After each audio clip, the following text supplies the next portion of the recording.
বিশ্বাসে মিলায় বস্তু, তর্কে বহুদূর। ঈশ্বরের প্রতি নিগাদ বিশ্বাসই জীবনের সকল সমস্যার সমাধান। যখন জীবনে চরম কষ্ট আসে, তখন সেই কষ্টের মধ্যে দাঁড়িয়েই আমাদের বিশ্বাস রাখতে হবে যে আমাদের মা আছেন, মা আমাদের দেখছেন, মা আমাদের পাশেই আছেন। নমস্কার, ঈশ্বর তত্ত্ব চ্যানেলে আপনাদের সবাইকেই স্বাগত। আমি দীপান্বিতা শুরু করছি আজকের এই ভিডিও। আজকের এই ভিডিও থেকে আমরা জানব, যখন আমরা চরম দুঃখ কষ্টে থাকি, তখন মা শারদার কিছু অমৃতবাণী শ্রবণের মাধ্যমে আমাদের জীবনের সকল সমস্যার সমাধান হয়। আজকের এই ভিডিওতে মা শারদার কিছু অমৃতবাণী শ্রবণ করবেন আপনারা। সম্পূর্ণ ভিডিওটি দেখার অনুরোধ রইল। আশা করছি ভিডিওটি আপনাদের সমৃদ্ধ করবে। তাহলে চলুন দেরি না করে শুরু করা যাক আজকের এই ভিডিও। মা শারদা করুণাময়ী মন্ত্র আমাদের শেখায় কিভাবে অন্তরের গভীর বিশ্বাস দিয়ে সব বাধাকে অতিক্রম করতে হয়। মা বলতেন, যে যেমনভাবে আমাকে ডাকে তেমনভাবেই আমি তার কাছে যাই। মা বলছেন, যে অল্পতে তুষ্ট থাকে তার কাছে এই পৃথিবীর সব কষ্ট সহজ হয়ে যায়। মা বলছেন, ভালোবাসায় সব কিছু হয়, জোর করে কায়দায় ফেলে কাউকে দিয়ে কিছু করানো যায় না। মা বলছেন, যিনি ব্রহ্ম তিনিই শক্তি, আর তিনিই মা। দরকার নেই ফুল, চন্দন, ধূপবাতি, উপাচারের। মাকে আপন করে পেতে শুধু মন দিয়ে মাকে ডাকো। মা বলছেন, কাজ করা চাই বই কি, কর্ম করতে করতে কর্মের বন্ধন কেটে যায়, তবে নিষ্কাম ভাব আসে। একদণ্ড কাজ ছেড়ে থাকা উচিত নয়। মনটাকে বসিয়ে আলগা না দিয়ে কাজ করা ঢের ভালো। মন আলগা পেলেই যত গোল বাধায়। কাজই লক্ষ্মী, কাজে দেহ মন ভালো থাকে। একদণ্ড কাজ ছেড়ে থাকা উচিত নয়। চিরদিন কেউ সুখী থাকবে না, সব জন্ম কারো দুঃখে যাবে না। কর্মফল ভুগতে হবে, তবে ঈশ্বরের নাম করলে যেখানে ফল সেধুত সেখানেই সূচ ফুটবে। দয়াময়ী মা শারদা বলেছেন, আর কেউ না থাকুক, সব সময় জানবে তোমার একজন মা আছে। এমনকি স্বামী বিবেকানন্দ, যিনি পাশ্চাত্য বেদান্ত প্রচার করেছেন, মোক্ষ লাভের পথ দেখিয়েছেন সবাইকে, তিনিও বলেছিলেন, জগৎ কল্যাণ হেতু মায়ের আশীর্বাদ প্রয়োজন। মা সহজেই কৃপা করেন। আমি এমন প্রাচীন সাধুকে জানি, যার কাছে কেউ কোনো সমস্যা নিয়ে এলে তিনি বলতেন, মাকে বলো। মা সহজেই কৃপা করেন। একবার ভক্তজননী শ্রীমা খুব সকালবেলা গোয়ালবাড়িতে দুধ আনতে গিয়েছিলেন। তার বাতের ব্যথায় হাঁটতে কষ্ট হচ্ছিল। তাকে জিজ্ঞাসা করাতে মা বলেছিলেন, কলকাতা থেকে আমার সন্তান কজন এসেছে, তাদের সকালে চা খাওয়ার অভ্যেস, তাই দুধ নিতে এসেছি। অসুস্থ শরীরে নিজের হাতে তাদের বিছানার চাদর পর্যন্ত কেচেছিলেন মা নিজেই। ভক্তরা আটকে উঠে বলেছিলেন, এ কি করছেন মা? মা উত্তর দিয়েছিলেন, ময়লা বিছানাতে ছেলেরা শোবে কি করে? কষ্টকে তিনি কখনো কষ্ট বলে মনে করেননি। শ্রী সারদা দেবী বলেছেন, আমি যে মা গো, মায়ে ছেলের করবে না তো কে করবে? মা শারদা দেবী বলেছেন, আমার ছেলে যদি ধুলো কাদা মাখে, আমাকেই তো ধুলো ঝেড়ে কোলে নিতে হবে। কেউ মা বলে এসে দাঁড়ালে তাকে ফেলতে পারবো না। শ্রীমা শারদা দেবী বলেছেন, যদি শান্তি চাও মা, কারো দোষ দেখো না, দোষ দেখবে নিজের। যা পেয়েছিলে তাকে আরো যত্ন করে রাখো, নইলে সেটাও হারিয়ে যাবে।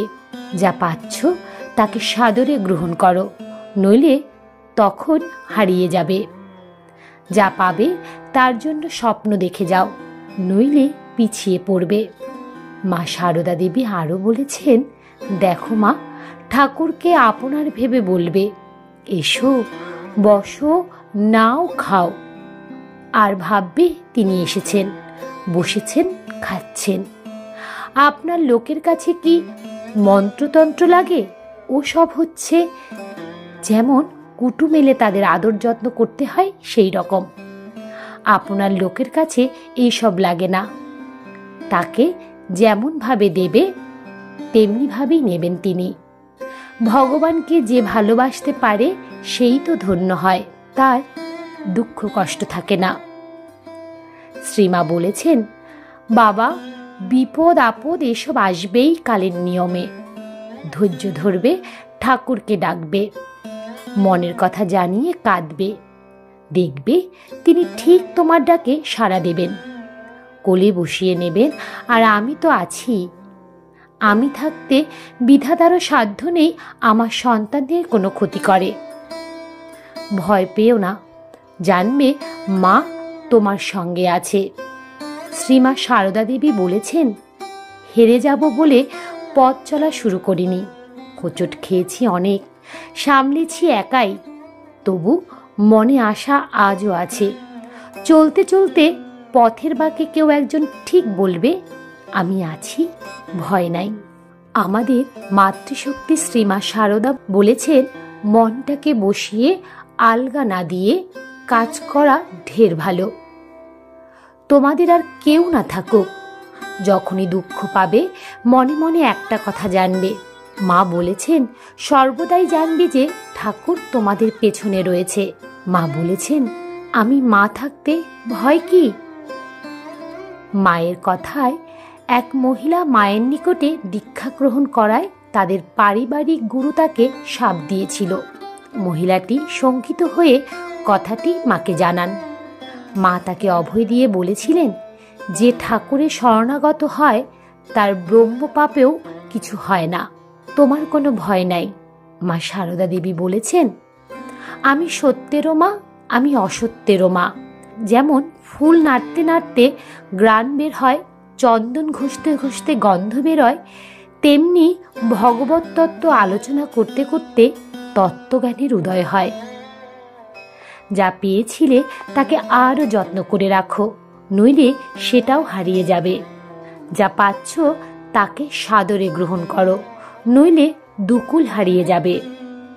যা পাবে তার জন্য স্বপ্ন দেখে যাও, নইলে পিছিয়ে পড়বে। আমরা যখন বিপদে পড়ি তখন আমরা দিশাগ্রস্ত হয়ে পড়ি, ভেবে উঠতে পারি না যে আমাদের কি করণীয় আর কি করণীয় নয়। এই পরিস্থিতিতে মা সারদাকে স্মরণ করুন। মাকে স্মরণ করে একটি মন্ত্র উচ্চারণ করুন, দেখবেন সমস্ত সমস্যা থেকে আপনি মুক্তি পাবেন খুব তাড়াতাড়ি। মায়ের এই মন্ত্রটি হল ওম শারদায় নমঃ। দুঃখ কষ্ট জীবনের অবিচ্ছেদ্য অংশ, কিন্তু এই দুঃখ কষ্টগুলি আমাদের জীবনে ঈশ্বরের প্রতি ভক্তি এবং বিশ্বাসকে গভীর করে তোলে। ঈশ্বরকে পেতে হলে আগে কষ্ট করতে হয়, কষ্টের মধ্যে দিয়ে ঈশ্বরকে খুঁজে পাওয়া যায়। তাই স্বামী রামকৃষ্ণদেব বলতেন, যেখানে ঈশ্বর নেই সেখানে দুঃখ আছে। ঈশ্বরের সঙ্গে মিল হলে দুঃখের কোনো স্থান থাকে না। দুঃখ থেকে মুক্তির একমাত্র উপায় হল ঈশ্বরের করুণা লাভ, যা একমাত্র ভক্তি ও সাধনার মাধ্যমেই সম্ভব। স্বামী বিবেকানন্দ বলতেন, জীবন মানেই সংগ্রাম, আর সেই সংগ্রামেই আত্মার জয়। দুঃখ কষ্ট জীবনের অবিচ্ছেদ্য অংশ, কিন্তু এই কষ্টগুলোকেই আমাদের চরিত্র গঠনে সাহায্য করে এবং আমাদেরকে শক্তিশালী করে তোলে। ঈশ্বরের কৃপায় সব কিছুই সম্ভব হয়, তবে সেই কৃপা পেতে হলে প্রথমেই দরকার আত্মবিশ্বাস এবং নিজের প্রতি আস্থা। অর্থ, ধন সম্পত্তি, প্রভাব প্রতিপত্তি জীবনের চরম লক্ষ্য নয়। চরম লক্ষ্য হল ঈশ্বরের সঙ্গে মিলন। যখন আমাদের জীবনে অর্থ বা দুঃখের অভাব থাকে তখনই আমাদের মনে হয় সব কিছুই বৃথা, কিন্তু এটাই আসল শিক্ষা। ঈশ্বরই একমাত্র আশ্রয়।